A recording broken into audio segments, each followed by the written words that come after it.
Assalamualaikum warahmatullahi wabarakatuh. Waalaikumsalam. Selamat datang kembali di channel YouTube kami Sharing Pajak Emenko. Bersama saya Muhammad Syafari dan narasumber utama kita Bapak Nurholis. Assalamualaikum Bapak. Waalaikumsalam warahmatullahi wabarakatuh. Mas Bagaimana Syafari? Pak? Kabarnya sehat ya Pak? Alhamdulillah sehat cerah hari ini ya. Siap Pak. Akhir-akhir ini kita sering sekali Pak mendengar yang namanya Undang-Undang HPP, yaitu harmonisasi peraturan perpajakan, yang mana peraturan ini sudah disahkan di Undang-Undang Nomor 7 Tahun 2021. Ya, ya. Adapun kali ini Pak, kita ingin membahas dua tema. Yang pertama yaitu terintegrasinya nomor induk kependudukan dengan nomor pokok wajib pajak. Kemudian ada penghasilan yang sampai dengan 500 juta tidak akan dikenakan pajak. Walaupun Pak, kita tahu bahwasannya tidak semua orang yang memiliki NIK itu wajib membayar pajak. Lalu sebenarnya seperti apa sih Pak kriteria wajib pajak itu dan bagaimana hak dan kewajiban perpajakannya? Ya, baik ya Mas Syafari, makasih pertanyaannya ya. Menarik ya, simpel tapi menarik ini ya. Yang pertama terkait NIK yang terintegrasi dengan data wajib pajak ya, dengan Betul. NPWP ya. Ya, jadi memang sekarang ini sudah berjalan ya sebetulnya bahwa NIK itu digunakan sebagai dasar untuk mencari potensi pajaknya. Sudah dipakai sampai hari ini. Jadi ketika seseorang bertransaksi dengan menggunakan nilai nomor NIK, maka karena NIK itu sudah terakses oleh kantor pajak, maka semua transaksi akan masuk ke sana ya. Kita naik kereta api misalnya, beli tiket, kan harus menginput NIK kita. Betul sekali Pak. Nah, sehingga kantor pajak itu bisa punya data tuh sebetulnya dari aktivitas NIK itu, kantor pajak bisa tahu Mas Syafari itu berangkat ke Jakarta naik kereta itu setahun berapa kali. Datanya itu sudah ada. Ya. Nah, dengan mengambil manfaat itu, akhirnya NIK itu akan diintegrasikan. Ya. Tidak ada lagi nomor NPWP nanti, nggak ada lagi yang namanya kartu NPWP. Oh, okay, Untuk wajib pajak dalam negeri, ya untuk WNI. Tetapi kalau ada WNA yang kemari ke Indonesia, kemudian dia menjadi subjek pajak dalam negeri, mereka tetap mendapatkan kartu NPWP. Ya. Nah, tadi pertanyaannya apa nih, malah lupa saya Mas. Oh Mas, tadi Mas. Jadi Lanjut, ya. sebenarnya Pak, siapa saja Oh ya, kewajibannya. kewajibannya, ya. betul Ya. Pak. Jadi nanti tidak akan serta-merta kantor pajak itu mencantolkan setiap orang yang punya NIK itu jadi wajib pajak. Enggak. Oh, Ya. baik. Jadi semua mengacu kepada Undang-Undang Pajak Penghasilan kita. Siapa yang sudah memenuhi syarat subjektif dan objektif, itulah yang harus memiliki nomor NPWP. Siapa syarat subjektif ini? Apa syarat subjektif ini? Adalah syarat yang ditetapkan oleh undang-undang. Undang-undang BPH menunjuk si A, si B, si C. Entitas. Ini adalah subjek pajak.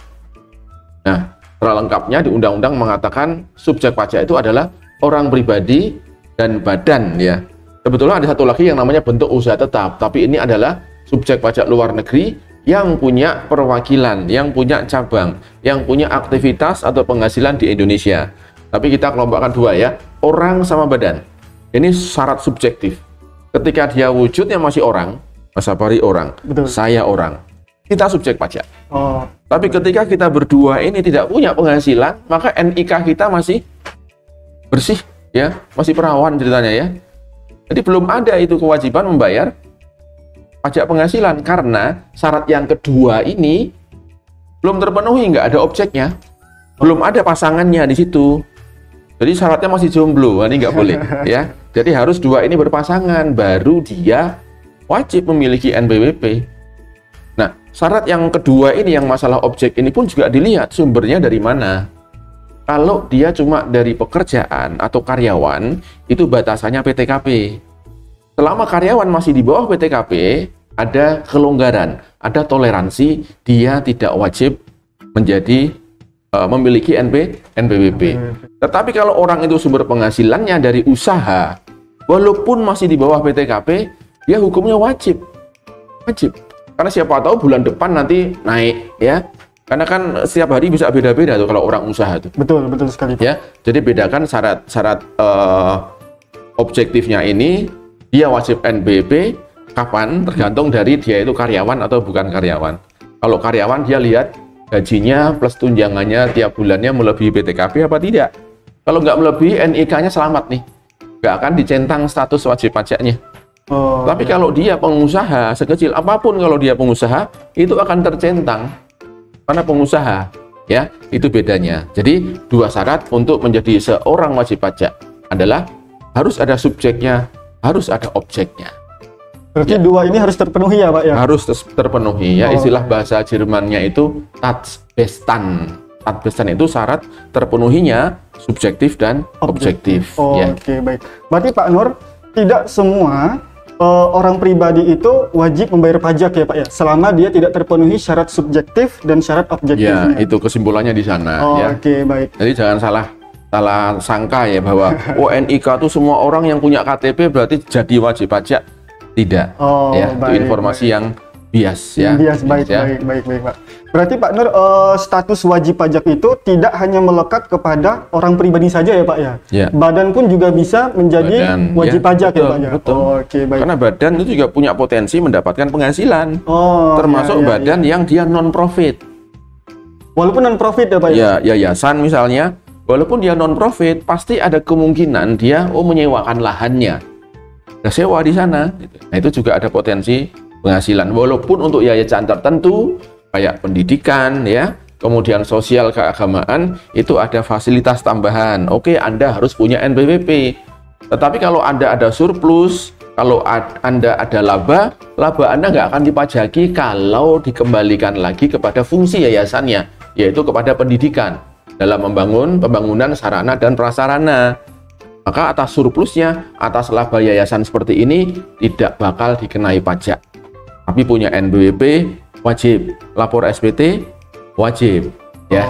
Bayar pajak belum tentu wajib, gitu ya. Ya. Badan yang profit pun juga belum tentu bayar pajak. Loh, kok bisa Pak? Lah kalau labanya minus, rugi dia usahanya, nggak boleh bayar pajak, haram hukumnya. Gitu ya. Menurut undang-undang pajak nggak boleh bayar pajak. Minus kan, gitu ya. Oke.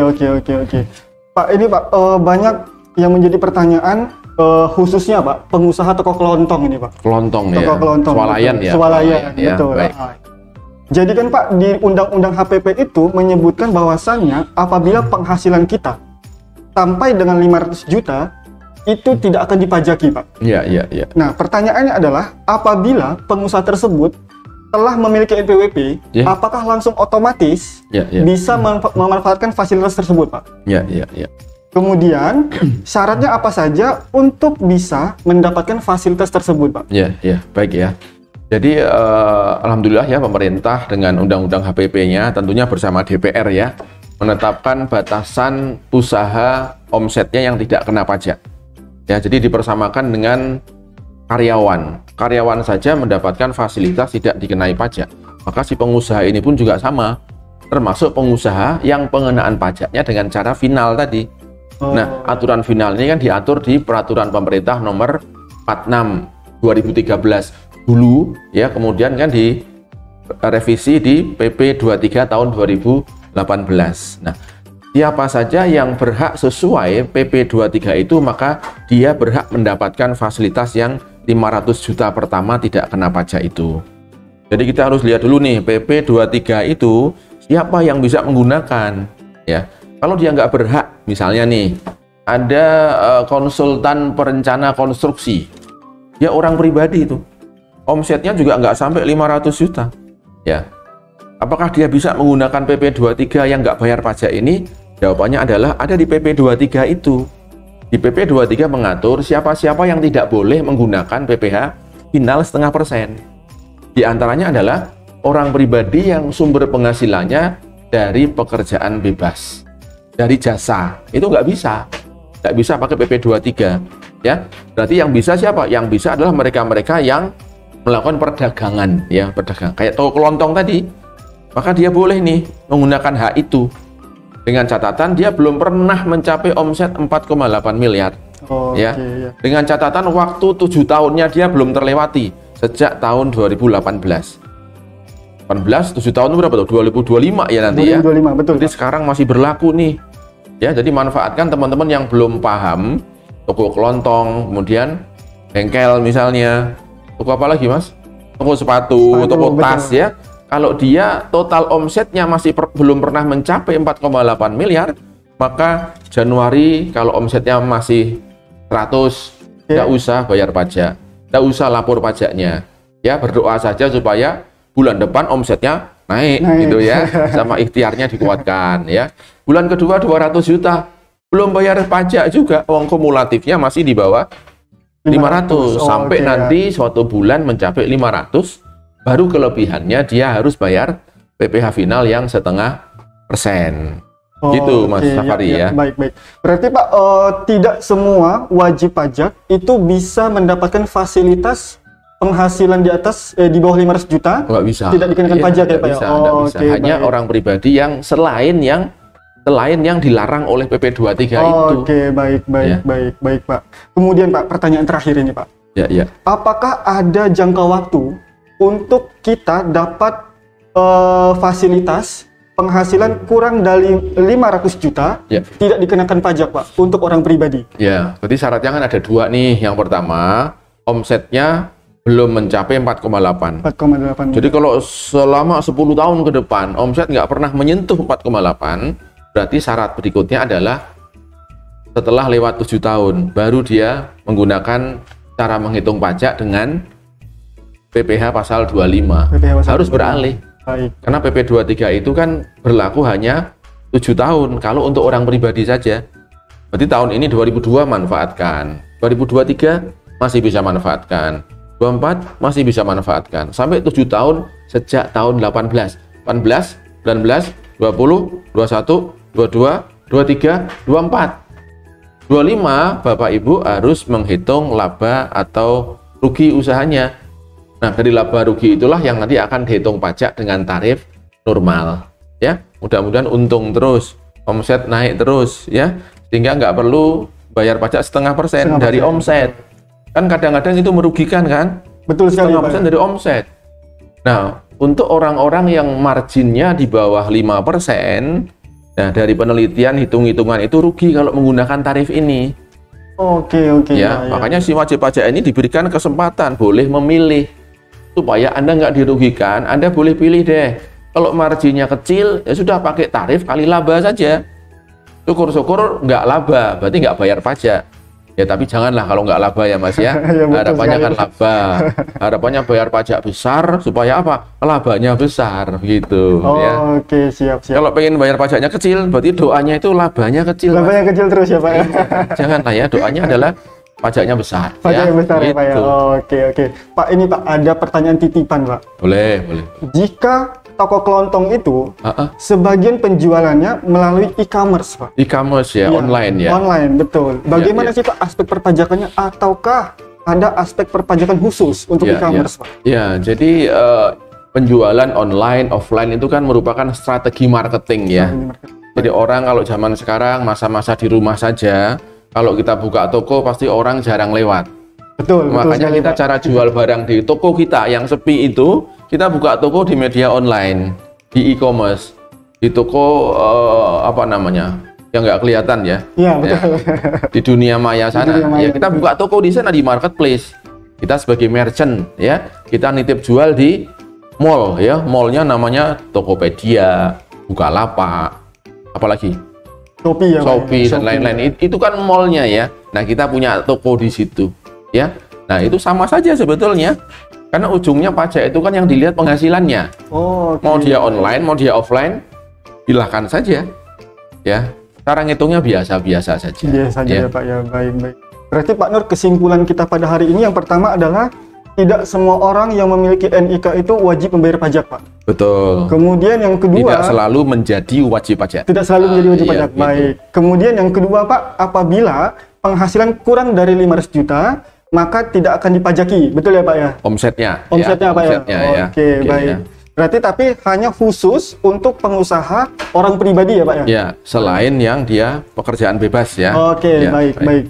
Kemudian yang ketiga adalah kita dapat fasilitas 500 juta tidak dikenakan pajak apabila penghasilan kita kurang dari 4,8 miliar Setahun ya. setahunnya. Betul. Kemudian bisa digunakan selama 7 tahun. 7 tahun, betul. Sejak tahun 2018. 18. Oke, Ya, ya. baik.